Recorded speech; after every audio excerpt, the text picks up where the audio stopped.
Queridos hermanos, muy buenas tardes. Por la gracia que se me ha dado, digo a todos ustedes, nadie tenga un concepto de sí más alto que el que debe tener, sino más bien piense de sí mismo con moderación, según la medida de fe que Dios le haya dado. Pues así como cada uno de nosotros tiene un solo cuerpo con muchos miembros, y no todos estos miembros desempeñan la misma función, también nosotros, siendo muchos, formamos un solo cuerpo en Cristo, y cada miembro está unido a todos los demás. Tenemos dones diferentes, según la gracia que se nos ha dado. Si el don de alguien es el de profecía, que lo use en proporción con su fe. Si es el de prestar un servicio, que lo preste. Si es el de enseñar, que enseñe. Si es el de animar a otros, que los anime. Si es el de socorrer a los necesitados, que dé con generosidad. Si es el de dirigir, que dirija con esmero. Si es el de mostrar compasión, que lo haga con alegría. Hermanos, esta es palabra del Señor. Bien, van a quedar saturados con mi voz, escuchándome tanto el día de hoy. Invito a que mantengan sus Biblias abiertas para que podamos estar reflexionando sobre estos versículos que fueron recién leídos. Y para aquellos que no me conocen muy bien, mi nombre es Jonathan Víquez, si bien sirvo en la Fundación Camdes, pero también sirvo en mi iglesia local, que es Iglesia Santiago Apóstol, en Santiago Centro. Estoy casado con Belén Salina, ya vamos en marzo, los 7 años de casado. Y nada, es un agrado poder estar también con ustedes compartiendo un poco la palabra del Señor. No sé si te has dado cuenta, pero depende de lo que nosotros creamos, o creemos, mejor dicho, es cómo nos vamos a estar relacionando con los otros. Según lo que nosotros creemos, le llaman la cosmovisión, según nuestra cosmovisión, según nuestra manera de pensar, el fruto de esa manera de pensar se va a reflejar en acciones concretas, en cómo nos relacionamos con otros. No sé si recuerdan muy bien, pero posiblemente has escuchado en la era donde estaba el boom de la verdad, de que no existe una verdad absoluta, donde las relaciones, si bien eran llevaderas, muy pocas veces habían como fricciones, pero ya cuando uno entraba a profundizar esa relación, ya hay una visión distinta de las cosas, salía esta frase típica, decía, bueno, sí, esa es tu verdad, yo la respeto tu verdad, pero es tu verdad, pero la respeto y me gusta escuchar, pero esta es mi verdad, y quedaba ahí la conversación. Incluso en los matinales solía pasar mucho cuando habían discusiones, la típica frase, donde no profundizaban, porque veían que no existía una verdad absoluta. También tuve el privilegio de una amiga de universidad, compartiendo con ella, el papá, o sea, su expareja actualmente, pero él en un día hablando, él es practicante del budismo, pero así, a tomo y lomo. Y él, siendo consciente que tiene que aspirar a llegar a Nirvana, y para llegar a Nirvana, una de las creencias es el desapego. Una de las prácticas justamente es la renuncia y el desapego de las cosas materiales, las cosas que te pueden atar a la tierra, y así conseguir esa libertad. Es un poco lo que el pensamiento hacia dónde está apuntando. Y en una conversación con él me dice, sí, Jonah, pero yo lucho porque no sé hasta dónde relacionarme con mi hija, porque ve que hay mucha relación con su hija. Y yo le decía, ¿cómo? No te entiendo. Claro, y ahí me decía, no sé hasta qué límite llego a este apego y relación para llegar a esta libertad y llegar a Nirvana. Muy importante, depende de lo que creemos, de cómo nos relacionamos. Y el día de hoy, en nuestra era, mutó un poco de el sigue tu corazón, mutó a haz lo que tú sientas, haz lo que te complazca. Si hoy día eres mujer, en 30 minutos puedes ser hombre, en un día puedes ser gatito, el otro día puedes ser perrito, y puede sonar a risa, pero es lo que estamos viendo en la sociedad y lo que se está promoviendo fuertemente, e incluso en nuestras iglesias, de alguna manera permea en nuestras vidas esas creencias que van constantemente en la sociedad. Y esas voces no solamente están afectando nuestro mundo actual, sino que en el tiempo de Pablo también era un problema. Había muchas voces en la sociedad que estaban siendo afectadas en la comunidad de los creyentes. Y por eso Pablo se lanza con todo en el capítulo 12. Así que el tema que me gustaría abordar hoy, la siguiente pregunta es, ¿cómo debería vivir un cristiano en su relación con los demás. ¿Cómo debería vivir un cristiano en su relación con los demás? Y para eso nos vamos a dividir en dos secciones. La primera es unido entre sí. Y la siguiente sección, del verso del 6 al 8, veremos que sirviendo con los diferentes dones. Así que permítame hacer una pequeña oración antes de seguir. Padre, te damos las gracias por tenernos reunidos esta mañana. A veces lo damos por sentado, pero el solo hecho de estar reunidos, tranquilos, meditando en tu palabra, es un privilegio, Padre, sabiendo que hay hermanos actualmente en esta era que no tienen este privilegio. Padre, sabemos que recién es la mañana de un domingo y hay muchas cosas por hacer el día de hoy. Y eso se invada en nuestra mente todo lo pendiente del día. Te pedimos, Padre, en fe, que tú nos puedas detener nuestras mentes y corazones que constantemente piensan en otras cosas, para que podamos concentrarnos y disfrutar estos minutos que tú nos das para meditar en tu palabra. Ayúdanos a estar atento a tu voz también, a saber de qué manera nos quieres animar en tu fe, animar en la fe en ti, Padre, o también desafiarnos en nuestras vidas, en áreas de nuestras vidas.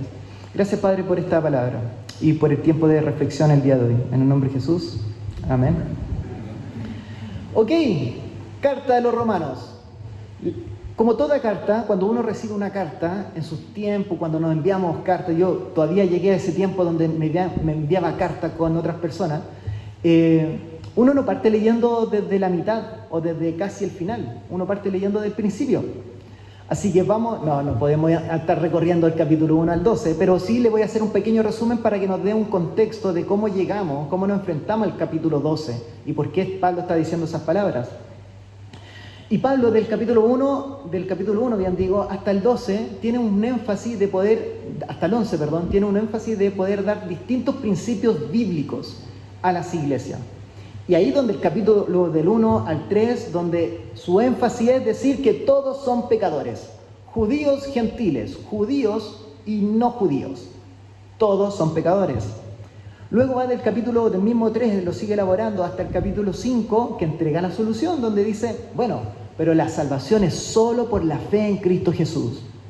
Y sigue desarrollando en el libro, que en el capítulo del 6 al 8 dice, ok, esta es la realidad, todos son pecadores, somos salvos solo por Jesús, y luego sigue desarrollando del 6 al 8. Ahora, ¿cómo se relaciona nuestro estado actual de pecador con una vida en el Espíritu como creyente? Y eso lo elabora del 6 al 8. Y por último, del 9 al 11, dice que la salvación no es solo, o sea, la salvación a los judíos no fue un plan B del Señor. No es que, cambiemos desde que vino Jesús, cambiemos, sino que estaba pensado desde el inicio de la creación. Y ahí lo justifica él en el capítulo del 9 al 11. Entonces, con toda esa batería de información, llegamos al capítulo 12, donde vuelca su atención de Pablo ya dejar de decir tantas doctrinas y explicación y argumentos. Aquí empieza con la aplicación.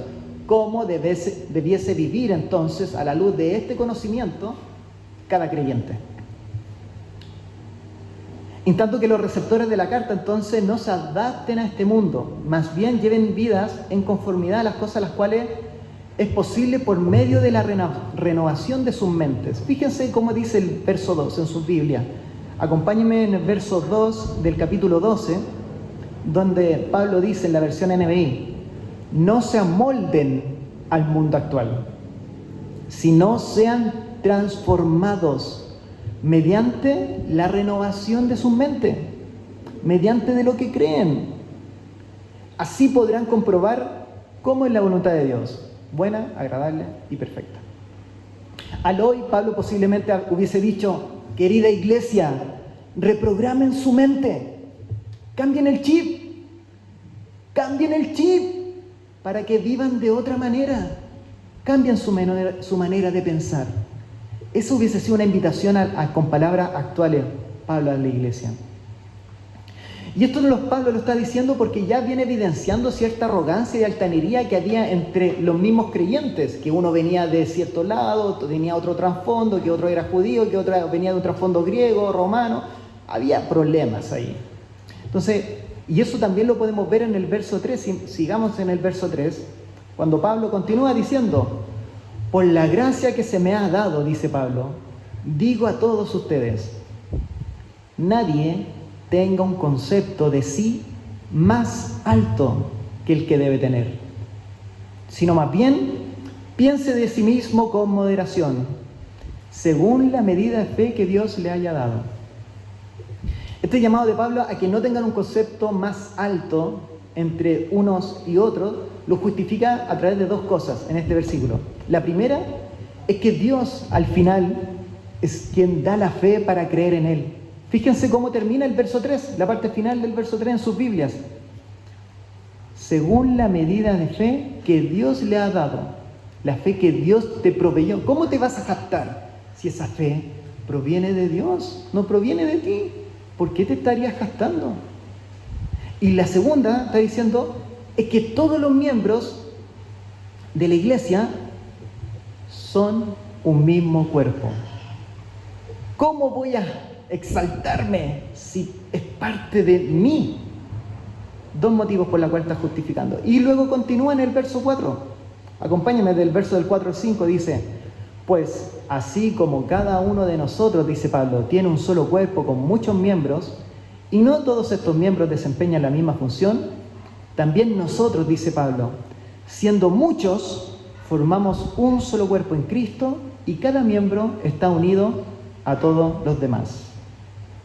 Entonces podemos ver que el creyente está unido a Cristo y también está unido a los creyentes. Eso nos está mencionando Pablo. Yo diría que somos como siameses espirituales. Estamos pegados al otro, somos un mismo ser, un mismo cuerpo, estamos unidos con nosotros. Mira a la persona a tu lado, estás unido con ella, a la de atrás. Todas las personas que estamos acá congregadas, estamos unidos en un mismo cuerpo, unida por medio de Cristo. Y eso es lo que está reforzando Pablo. Entonces, nadie debe menospreciar a ningún integrante del cuerpo, ni tener un alto concepto de sí mismo en comparación a los demás. Pablo está diciendo, porque somos uno, estamos unidos. Cada miembro es vital. Si analizamos nuestro cuerpo, esto lo pensé y dije, lo pongo, no, ya está. Pero si analizamos nuestro cuerpo, más de alguna extremidad dudaríamos de su real importancia.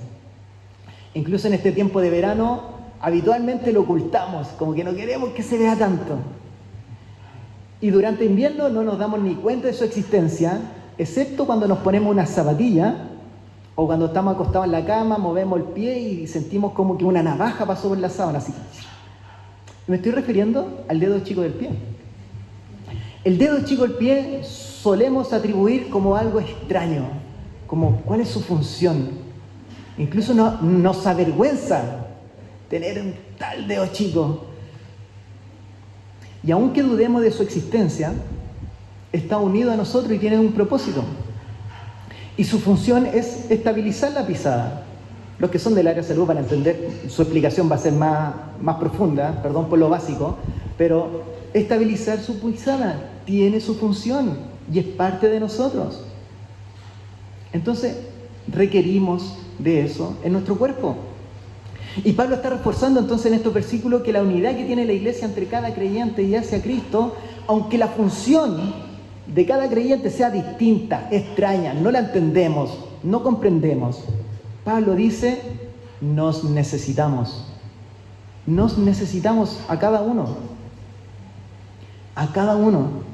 y todos son vitales, el joven, el casado, el matrimonio con hijos, el matrimonio que no podemos tener hijos, o sea, todos son el viudo, todos somos importantes y ninguno es más que el otro. Recordemos entonces que Pablo viene deseando que la iglesia no se amolden al mundo y que cambien su manera de pensar, como dije, que cambien su chip. Así partió el capítulo 12. Porque estaba viendo en la iglesia que estaban abrazando ciertas prácticas como el favoritismo, donde ciertos hermanos se juntaban solo con los regalones. Habían grupos selectivos también, e incluso discriminación, ignorando a otros hermanos, porque eran de una condición distinta a la de nosotros. Esa era la realidad que estaba viendo hace cerca de 2000 años atrás la iglesia. Y entonces dije, y esa condición era la que Pablo estaba confrontando, porque le estaba recordando que somos como siameses espirituales. Estamos unidos entre sí, somos del mismo cuerpo, aunque con funciones distintas, pero del mismo cuerpo al final. Y también estamos unidos a Cristo. ¿Recuerdan que también inició eso? Y que la autoridad de Cristo es por sobre cualquier otra cosa, donde mismo Pablo en otra carta menciona que Cristo es la cabeza. La autoridad del cuerpo está el único que está por sobre el resto.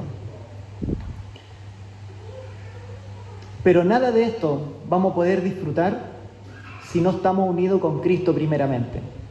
Cuando Jesús dice que yo soy la vid y ustedes son las ramas, el que permanece en mí, como yo en él, dará mucho fruto.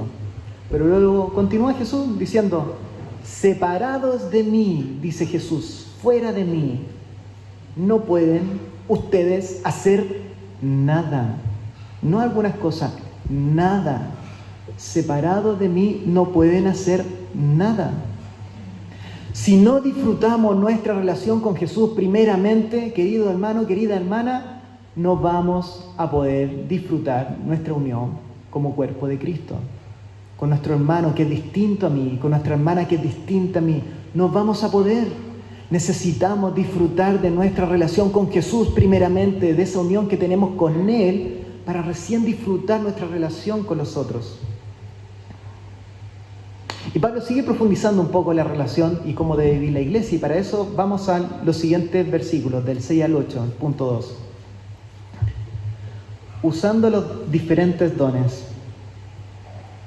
Aquí Pablo aclara que los dones o los regalos divinos han sido dados para los miembros de la iglesia con dos motivos, con dos objetivos. Primero, son diversos, aclara que son diversos, y también dicen que deben usarse.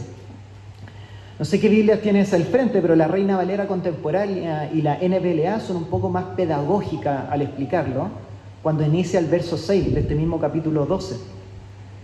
Dice en el verso 6 al inicio, de manera que, en la versión NBLA, de manera que, teniendo diferentes dones, según la gracia que nos es dada, dice, usémoslos.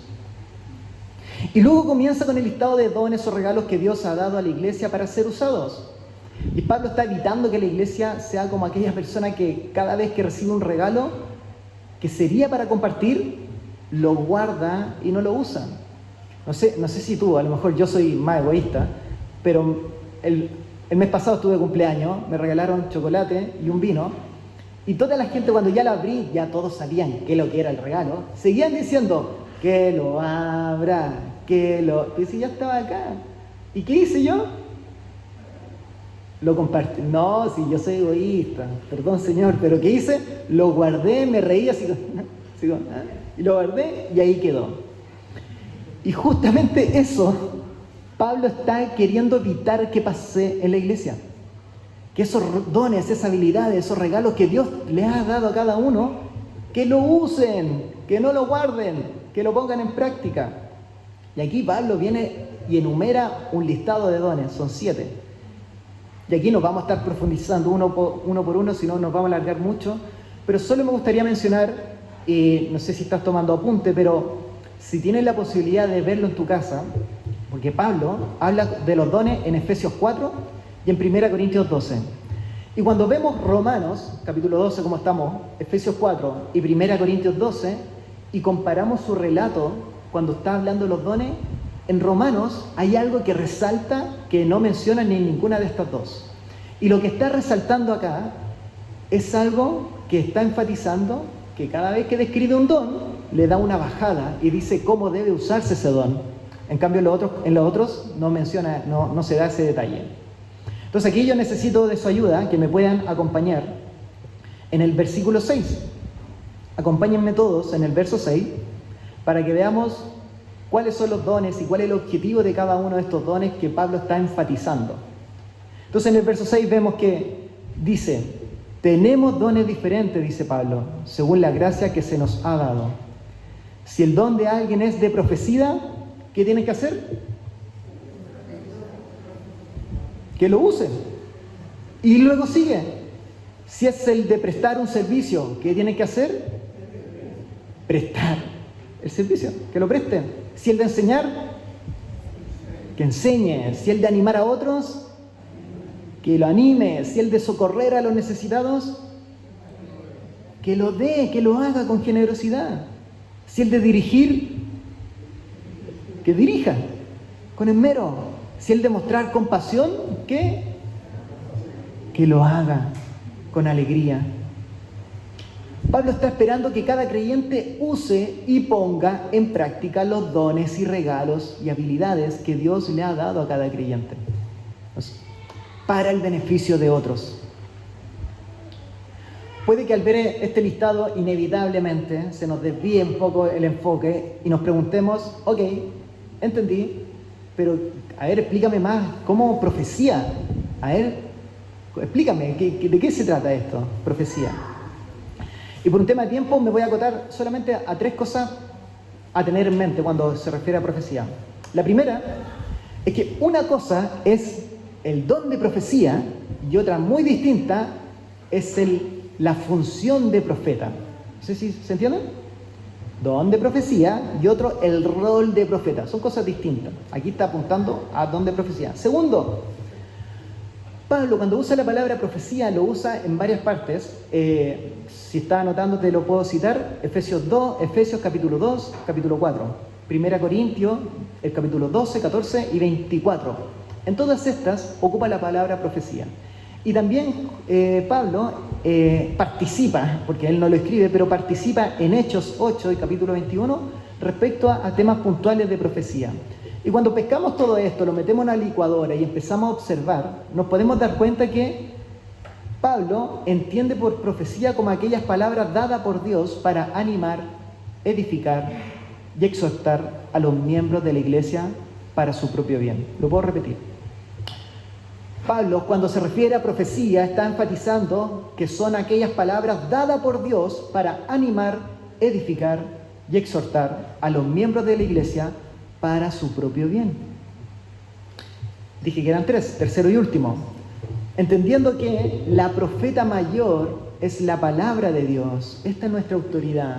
Incluso esto es lo que nos hace ser tan distintos de la Iglesia Católica Romana, donde la figura del Papa puede ser igual o superior a la palabra de Dios. Nosotros, los evangélicos, anglicanos, creemos que esta es la autoridad, por sobre cualquier otra cosa, por sobre un obispo, por sobre un pastor, por sobre yo, por sobre cualquier persona. Nosotros nos sometemos, y esta es la palabra, la profeta mayor, como le llamamos. Entonces, si entendemos estas 3 cosas, podemos ver que toda palabra que está sujeta a la palabra de Dios y a la revelación que Dios ha dado por medio de su Hijo, y que es de edificación, exhortación, de ánimo, y para llevar incluso posiblemente al arrepentimiento, llevarlos al pueblo de Dios, a los pies de Dios, podemos decir que eso fue una profecía, según de los lentes de Pablo.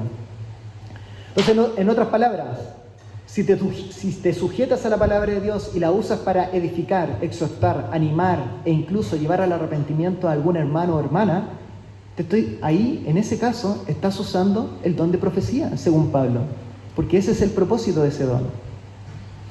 No me quiero profundizar más, ahí lo dejo, si hay más dudas podemos hablar al final, pero retomemos entonces lo que estamos viendo de un principio.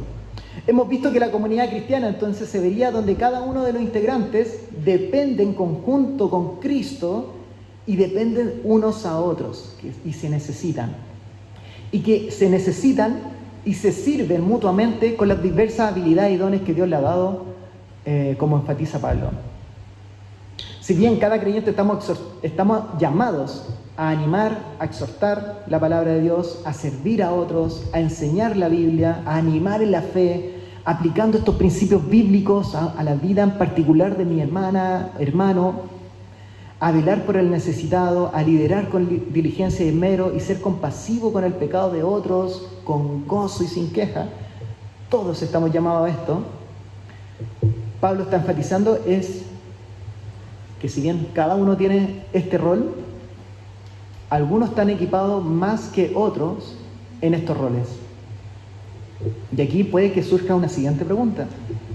Ok, Jonathan, entendí que Dios nos ha dotado a cada miembro de la iglesia con distintos dones, que ninguno más que otro, y el objetivo de los dones es pausarse. Pero sigo con la pregunta, ¿cómo saber qué don en particular fui más equipado para usarlo en beneficio de otros? Ya la puse. Y yo muestro esta. No sé si se logra distinguir. Es una pizza con piña. Personalmente, no me es apetecible cuando la observo. No sé a quién le pasa algo similar. ¿Cómo le ponen piña? Si la piña es para refrescarse, ¿cómo vamos a comer una piña caliente? Es como extraño. La Poli está conmigo. Bueno, pero yo hago la siguiente pregunta, y esta me la hago a mí. Yo todavía no la pruebo. Pero ¿cómo sabré si me gusta esta pizza si nunca la he probado? Personalmente nunca la he probado. ¿Cómo saber si me gusta si nunca la he probado? Pero ya al mirarla yo... O para los futboleros, yo sé que hay varios futboleros acá. ¿Cómo sabrás si tienes habilidades o te gusta el pádel, este deporte famoso que ha surgido en estos últimos años, si nunca has tomado una pala y has intentado de jugar? ¿Cómo lo sabremos? Y por eso yo diría que para eso debemos probar, intentar y ser activos, involucrarnos y simplemente hacerlo. Hay una frase que utilizamos en ISA, que es la que aparece acá. Si estás disponible, si está la necesidad, estás disponible, por tanto, tienes el don, no le des más vuelta, no le demos más vuelta. Está la necesidad, estamos disponibles, tenemos el don, vamos, practiquemos, ejercitemos. En la iglesia tenemos muchos espacios para ejercitar y para poner en práctica estas distintas áreas. Aquí mismo en Cristo Redentor te invito a que puedas acercarte al equipo pastoral para ver cómo poder estar en una área en donde no has estado y ver posiblemente que Dios te ha dado mucha habilidad en esa área. O también en Camdes, como a veces en el tiempo de aviso, hay mucho espacio por cubrir. Es cosa que pongámonos a disposición la habilidad y dones que Dios nos ha dado al servicio de otros. Así que recuerda que lo único que debemos recordar también es que si disfrutamos nuestra relación con Dios, la importancia de nuestra devoción, de depender de Él, podremos convivir con nuestros hermanos y ejercer nuestra vida en fe en Él, en servicio a otros. Entonces, ¿cómo debería vivir un cristiano con la relación con los demás? Primero, unidos entre sí, con Cristo y con los otros creyentes. Y por último, sirviendo con los diferentes dones que Dios nos ha dado para el beneficio de otros.